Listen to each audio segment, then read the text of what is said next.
At so yun, hello, what's up mga boss? So, welcome back sa ating channel. Muli, July Ems. At syempre, para sa episode natin for today, ay mag-a-update lang tayo ng mga nagawa natin dito sa Muntinlupa project natin mga boss. So, tara na.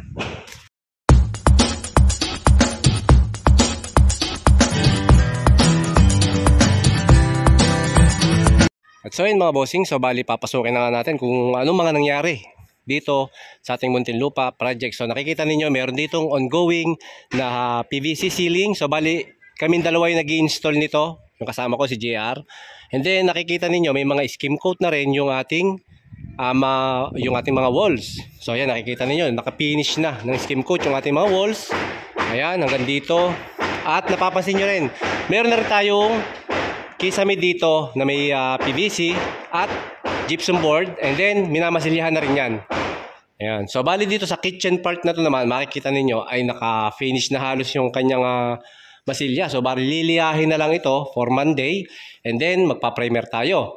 And then dito naman sa garahe, ayun na nga, yung ongoing na PVC natin na ceiling. So babalikan na lang natin yan for Tuesday or Wednesday. And then Wednesday siguro mag-start na pala tayo mag-tiles dito. So may dumating na pala tayo dito mga tiles 60 by 120 para sa ating flooring. And then dito sa living room yan, meron din tayo dito mga planks 20 by 120. Ito yung ating mga planks for master bedroom. Porcelain tiles, lahat ng gagamitin natin dito. And then yung ating 60 by 120 is marble design porcelain tiles 60 by 120. And then dito naman sa part na to, makikita ninyo, ito, meron tayong ginawa ditong forma ng lababo, countertop, and then meron din ditong bar countertop. Ito ay nilibre lang natin yan kay Boss John Paul. Ayan, yung ating lababo. So, binakala na. And then dito, kulang lang ng forma dito tsaka kunting bakal kasi wala pa yung sink at yung ating built-in na gas stove, no? So, for Monday siguro, pabubuhusan ko niya kasi may sukat na rin kami nung ilalagay natin dyan na sink at saka yung ating stove. Yan. Dumako naman tayo dito sa mga kwarto. So bali dito sa master bedroom, makikita ninyo naka-finish na rin yung walls natin ng primer. So bali top coat na lang yung kulang niyan. And then yung ceiling nga pala niya, makikita niyo meron tayong PVC ceiling din na nilagay dito. May PVC panel yan na katulad nung nandun sa ating living room at nung garahe. And then meron tayong cove ceiling design na ginawa dyan. Ayan. So, bali gypsum din yung ginamit natin ng mga board. And then, nakita nyo, may ano na rin yan, naka-primer na rin yan, naka-skim coat, and then naka-primer na. Yung CR naman natin, naka-prepare na rin yan for tiling works. And then, ganun din itong kwarto, medyo makalat lang mga boss, pasensya na kayo. Yan, naka-primer na rin yan. Dito naman, sa kabilang kwarto, naka-primer na rin yan. So, dito na muna kami kasi nagbabaraks, kaya may napapansin nyo, may mga gamit. Okay? So, yan yung mga kaganapan dito sa ating Muntinlupa project. So, abangan nyo na lang yung ibang episode natin para dito sa ating mga gagawin pa na susunod. At so, yun mga bossing, bali, isabay na rin natin yung update natin dito sa Philcoa project natin. No? So, yan, bali ngayon, naglagay ako dito ng dalawang floodlight. So, para makapag-overtime sila dito. So, dahil itong slab natin, itong second floor, third floor na slab, bali, try naming mamit na, mabuhusan to next week. So kaya ayan, kita nyo may mga runner na tayong ginawa dito sa part na to. So yung runner dito sa part na to is kompleto na. Yun na lang pala ang kulang. And then yung kita nyo may mga nagbabakal. Tapos dun sa baba naman, meron doon mga nagbabaklas ng mga forma natin ng runner. So para magamit naman natin dito sa taas. Yan. So bali dito, kita nyo yan, may nagbabakal na dito. And then doon naman, yung kanina, ito kanina, yan, katulong ako dito paglalagay nitong mga runner dito. So kita nyo, gabi na, nandito pa rin ako sa site.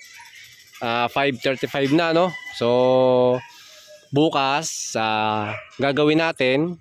So continuous lang natin yung paglalagay nung runner if may matitira ngayon. Papa-overtimean ko kasi doon sa dalawa na lagyan ng runner itong part na to. Doon. And then dito, ito may continuous beam pa tayo dyan. Papunta doon.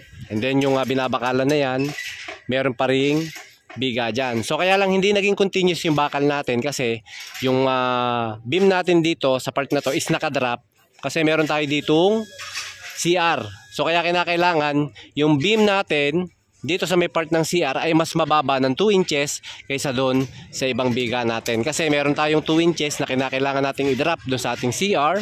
And then syempre yung slab natin, i-drop din natin. So para sa tubig naman mga boss, yun. Ang purpose noon is para yung tubig ay hindi makalabas doon sa loob ng CR. So bali, yan mga boss, yan. Kita nyo, meron kaming nirevise dito na bakal. So ito kasi mga boss yung nagiging problema pagdating sa mga design ng structural natin, pagdating sa mga CR. Kasi minsan, yung mga design ng beams natin ay hindi nagiging tawag dito, compatible dun sa CR. Kasi minsan, napapansin niyo marami na akong projects na experience na yung may parting CR, minsan nagkakaroon ng nosing sa loob. So, yun yung isang problema na nangyayari pagdating doon sa structural ng bahay. Tapos pagdating sa finishing na, magta-tiles na, magtataka kayo, may mga nosing doon sa loob ng beams. And then napakarami ko na na-encounter na ganyan. So ang ginagawa namin sa mga projects ko naman, mga bossing, pinare-revise ko na yung mga bakal. Pagdating doon sa may beams, sa may CR na part, pinababawasan ko na, pinadadrop ko na yung beam. Nang sa ganon, hindi na kami magkaroon ng problema dun sa loob ng CR. Yan, katulad niyan, ito may continuous beam dyan. Ayan. Yung continuous beam na yan, sa pool yan, halos na doon yan, sa kalaki gitnaan ng Ito, kung mapapansin niyo mga boss. Yan, yung continuous beam na yan, diretso yan doon sa may CR. So may CR pa rin tayo dito sa part na to. Ayan, so di ba tatamaan siya. So kaya kinakailangan, naka-prepared tayo na may drop natin yung beam natin. Nang sa ganon, wala na tayong maging problema. So yun yung nagiging sa mga engineers natin, architects, yung drawings, kung maaari lang sana yan, i-drawing na natin na yung ating mga beams ay hindi na magkakaroon ng nosing sa loob ng CR. Okay So ako naman, hindi naman ako engineer mga boss. Kaso nga lang, syempre, pagdating sa mga actual works, kami yung nakaka-experience ng mga ganyang problema. Kasi kami yung nagtatiles, nagpapalitada, nagfi-finish ng bahay. So kaya nakikita ko na may mga senaryo na ganon. Okay? Ayan. So bali dito, yun, continuous lang pala yung paglalagay ng sepo na tubo. Ayan, pasensya na kayo mga bossing kami. Medyo kulang kami sa safety. Para sa amin din naman yan So kaya naman sila pipilit natin na gagawin natin sila na magpo-provide tayo ng mga safety, helmet, shoes, safety shoes, safety vest, harness para sa safety nila. Okay? So kaya yan, pinag-iingat-ingat ko na lang sila na huwag masyadong sa galaw. Kaya katulad niya, lalo na tumataas na. Kasi yung ginagawa natin dito is 3-story with roof deck. So bali magkakaroon tayo ng 3 slab dito sa ating Philcoa project na to.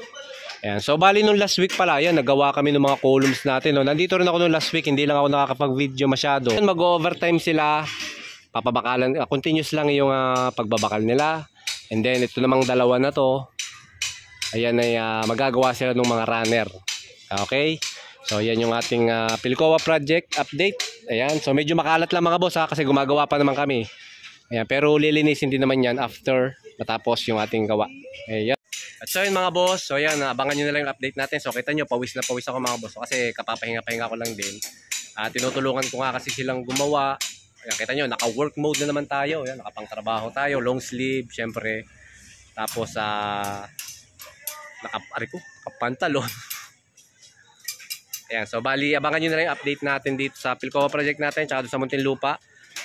May tiling works nga pala tayo na gagawin doon sa Muntinlupa. Mag-start na tayo mag-tile, syempre. Tuturuan na naman natin kayo kung paano mag-layout, ano yung mga preparation na ginagawa namin dun sa tiling works, kung ano yung gagamitin nating tiles, materyales. Ayun, abangan nyo na lang mga boss.